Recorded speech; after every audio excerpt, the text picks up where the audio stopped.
নমস্কার বন্ধুরা, কিয়ান্স ব্লগে তোমাদের সবাইকে স্বাগত। আমি খুব ভালো আছি, আশা করি তোমরা সবাই খুব ভালো আছো।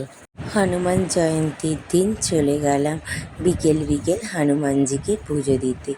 এইদিকে তো ওখানে দেখি কী ভিড়, আর হনুমানজির পুজো দিয়ে বাড়ি চলে আসলাম। পরের দিন আবার পড়লো নীল পুজো, তাই সকাল সকাল ঘরের সব কাজ সেরে চলে গেলাম বাবার কাছে পুজো দিতে।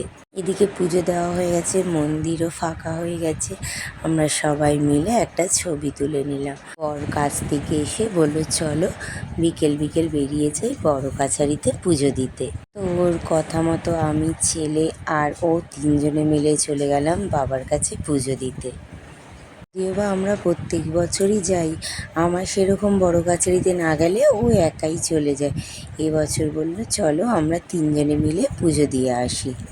বাবা খুব জাগ্রত, দেখো এখন সন্ধে সন্ধে হতে চললো, তাও এখনও সবাই বাঁক নিয়ে আসছে বাবার মাথায় জল ঢালতে।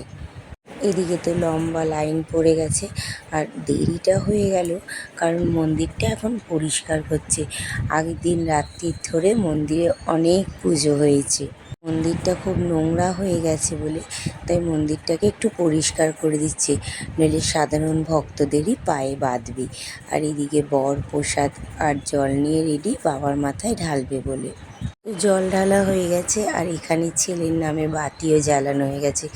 দেখো ওখানে কত বাতি জ্বলছে, কি সুন্দর লাগছে না বলো। আর একটা জিনিস দেখবে, কোনো ঠাকুরের স্থানে গেলে না অটোমেটিক না সবার মাইন্ডটা যেন একটা অন্যরকম হয়ে যায়, তাই না? এদিকে আমাদের পুজো দেওয়া সবার কমপ্লিট। এবার কিছুক্ষণ একটু বাবার কাছে বসে তারপর বাড়ির জন্য রওনা দেব। ওইখান থেকে বেরিয়ে যাচ্ছি, আর ওইদিকে চাঁদ মামা উঠে গেছে।